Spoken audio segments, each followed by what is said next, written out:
Welcome to Off the Shelf with Christine and Katie. Summer is coming and it is the perfect time for a little bit of spooky reading.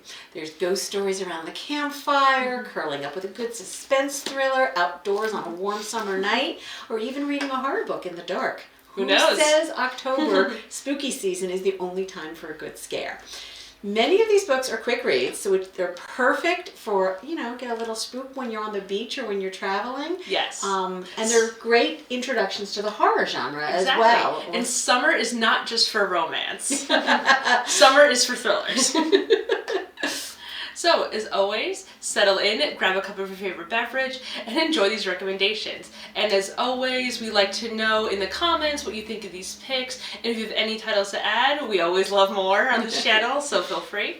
And as always, if you wish to be notified of new videos, be sure to like and subscribe below. But now, as always, let's get to those books. Before we get to those book recommendations, we are so happy to announce that we are hosting author Rachel Harrison, formerly from New Jersey, for a virtual author talk later this month on June 28th. A link to register to this program will be in the description below. We're going to go over some of her books, read a few, then come to the program. We look forward to seeing you there. Yes, and so as you saw earlier, one of her books is The Return. And it is about 2 years ago, on a hike with her best friends, Julie disappeared in the Arcadia Mountains, and everyone assumed she was dead, except for Elsie. There's always one. Exactly, the best one. But then Julie returns, almost the same, but somewhat changed. And Elsie is forced to confront the terrifying truth of what Julie is now. This was her debut novel. And, this one? Yes. Oh, nice. Got some wonderful reviews. I thought it was Cackle for some reason. No. Oh, okay, great. Looking forward to this one. And speaking of which, the next book we want to recommend is called Cackle, which I feel like was made for me. It is a modern twist on a witch story. It follows a young woman who moves from Manhattan to a small town upstate and finds herself drawn to Sophie, a lady whose magnetism seems utterly unnatural. Full of dark humor and some scares, people have called this a cozy horror story. And it is... And this would be a great start for beginners who are looking to just dip their toes into the horror genres. This is actually pitched to me as Gilmore Girls, but with witches, because of small town vibe. And from the little that I've read, I entirely believe that. Next up, we have her latest, Such Sharp Teeth. This is another modern twist, except this time it's werewolves. And after hitting a large animal with her car, Rory wakes up at the hospital, minor bumps and bruises. As you do. But when the full moon comes around, she can't deny this wasn't an ordinary animal. Dark humor, character growth, some scares, and even a little romance make this book a perfect pick. I love how Rachel Harrison is such variety. Yes, a lot of times they comment on her the humor that goes in her horror stories. The latest book coming out from her is Black Sheep, and it's about a cynical 20-something that must confront her unconventional family's dark secrets. This horror novel is due out September 19th, 2023, right in time for my birthday, so happy birthday to me. Yes, we're going to give you a signed copy. We're going to have to organize that. Alrighty, now next up we also have something else coming out a little bit later this year. Is The Only One Left by Riley Sager. This is a gothic chiller thriller about a young caregiver assigned to work for a woman accused of a Lizzie Borden-like massacre decades earlier. So we're talking 40 Wax? Yeah. Okay, and the next one we recommend is one that has been on this channel before, but I can't help but recommend again, especially it will be perfect for beginners. It is The House of Leaves by Mark Z. Danielewski. And it is a psychological thriller about a young man who finds a manuscript called the Navison Records, which highlights anomalies of a house located in Virginia. Always a great start. Yes. This book is really 2 stories told consecutively through a series of clippings, manuscripts, and footnotes. It's not an easy read, and it's not in the traditional linear manner, but it's definitely worth the effort if you want to look through it. I have such a fun time reading this. It's, like I said, it's not normal. There's books that some have there's pages that have 1 word on it sometimes, but truly, I think it's a lot of fun and worth your time. And someone hasn't read it yet. I'm getting to it. Sure you are. Alrighty, and the next one we want to recommend is a classic if you haven't heard about it. It is The Yellow Wallpaper by Charlotte Perkins Gilman. And this is a short novella that details the deterioration of a woman's mental health while she is on a rest cure in a rented summer country estate with her family.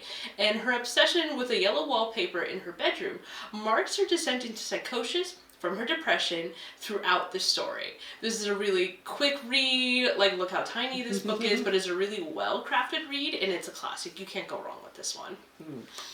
Next we have The Night Shift by Stephen King, and this continues to still be my favorite Stephen King novel of all time. And if you're gonna have a thing about spooky thrillers, you have to have one Stephen King.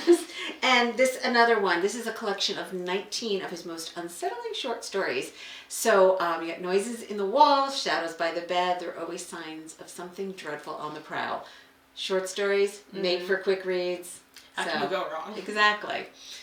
Then we have Don't Fear the Reaper by Stephen Graham Jones. December 12th, 2019. And final girl, Jade, returns to the rural lake town of Prufrock the same day as convicted indigenous serial killer Dark Mill South escapes into town to complete his revenge killings. What a interesting twist. Yes, this is a sequel to The Only Good Indian. So, yeah, really looking forward to reading that one. But if you want a quick read by this same author, you could try Night of the Mannequins, which is a contemporary horror story where a teen prank goes very wrong and all hell breaks loose. Oh, great. Is it a supernatural cause? It is a psychopath or something else? It's one of those twist of the narrator type stories where you're reading along with it, and at the end you're like, wait, who was really telling that story? So no spoilers then. But that sounds exciting. Okay, and the next one I want to recommend is one that I'm really looking forward to reading. It's called The Cloisters by Katie Hayes. And it is about Anne Stillwell thinking she'll be working as a curatorial associate at the Metropolitan Museum of Art. Finds herself assigned to the Cloisters, a Gothic museum known for its medieval art collection and its group of enigmatic researchers studying the history of divination. Okay, no, this was made for me. My next job. Yes. Anne discovers a hidden 15th century deck of tarot cards that might hold the key to predicting the future. Now, you should never touch those. Has no one ever seen Jumanji? Don't touch the things. What follows is a nice mix of thriller, horror, etc. And fun. And this is a haunting and magical blend of genres, and it is her gripping debut that will keep you on the edge of your seat. Now, I haven't read it yet, but it's been on my list, so I'm really looking forward to this. I don't know if Christine's read it, but I've heard this roundabout for a while, and I'm really looking forward to it. And one that I know that Christine is really looking forward to. Yes, A House with Good Bones by T. Kingfisher. This is a haunting Southern Gothic tale from a master of suspense. This book explores dark, twisted roots lurking just beneath the veneer of a perfect home and family. This book is due out later this year, and it's getting lots of press right now, so... Yes, and I know T. Kingfisher is always popular, so he's definitely one to add on your TBR. And one that Christine actually recommended me last year to read because she knows I love Rebecca by Daphne du Maurier. This is The Hacienda by Isabel Canas. And obviously, like we stated before, if you like Rebecca by Daphne du Maurier, this book is definitely for you. It is about Beatrice, and her life is upended when her father's executed in the Mexican War for Independence. And she's looking to stop living off the charity of her relatives, when she meets an attractive widow, Don Rodolfo Sorozano, who proposes marriage, to which she quickly agrees. Big mistake forthcoming. No spoilers, sorry. Okay. To whom she proposes marriage, to which she quickly agrees. She arrives at the Hacienda San Isidro and is not the paradise that she was really imagining at all. And then visions of Rodolfo's ex-wife begin to appear and begin to affect her sleep as well as the house around her. Always a great start to a new home.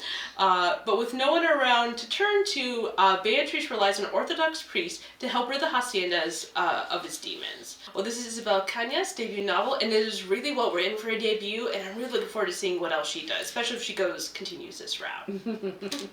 Lovely old haunted house stories. Yes, always great. Perfect. And especially it's perfect for summer because it's very light, and it's not a lot of gore, so it'd be perfect for summer. All right, next up we have All Hallows by Christopher Golden. Now, this is has been said to be like Stranger Things vibes, 80s vibes kind of book. I've not read it, so I can't tell about the gore factor. But it's Halloween night, 1984, in Coventry, Massachusetts. Mixed in with trick-or-treaters of all ages, there are 4 children who do not belong, and they're walking door to door, merging in with the locals. Oh, great. These are children in vintage costumes with faded, eerie makeup. Not spooky at all. No. And they seem terrified and beg the neighborhood children to hide them away to keep them safe from the cunning man. These odd children claim he is coming for them, and they want the local kids to protect them. See, I'm already scared of kids. Now it's going to get worse. Yeah, I'm thinking Children of the Corn. I see. So we'll see. And all spooky. spooky things seem to happen in the 80s for some reason. In the 80s, and Halloween too. You can't miss that. Pretty much. Another haunted house for us? Pretty much. And the next one we're going to talk about is Gallows Hill by Darcy Coates. And is about Margot, who returns to Gallows Hill Winery after many years away when her parents die unexpectedly, and she inherits everything, including the family secrets. Always a great start. For years, the locals have whispered that the site of the very old prison yard, located on what is now the winery property, is cursed. Oh, great! And now that she's alone, Margot begins to believe the curse is more than real, and that she may be the next victim of the house that never rests. Dun dun dun.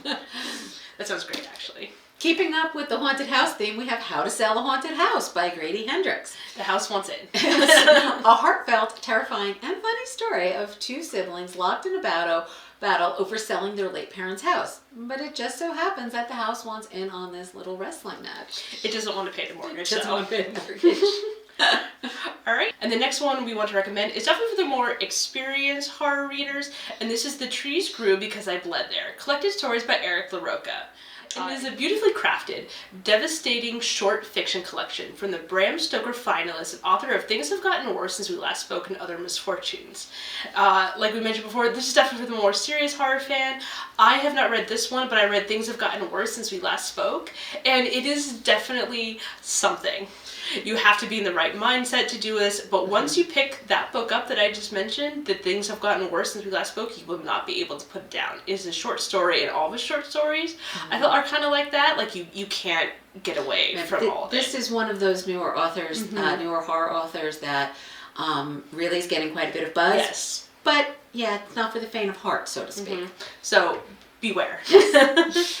Now, every year the Horror Writers Association runs a Summer Scares reading initiative so that readers can learn more about the thriller horror genre.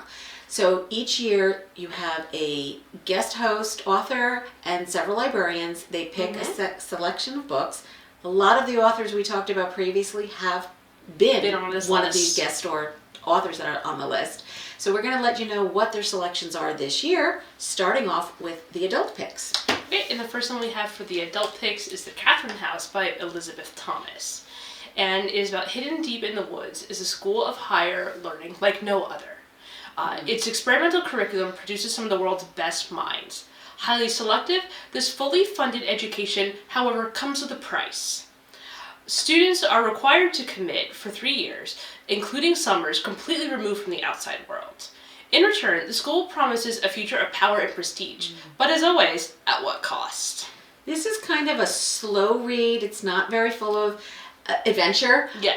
But it is one of those things where the tension builds up until the end where you get the twist reveal. Yes.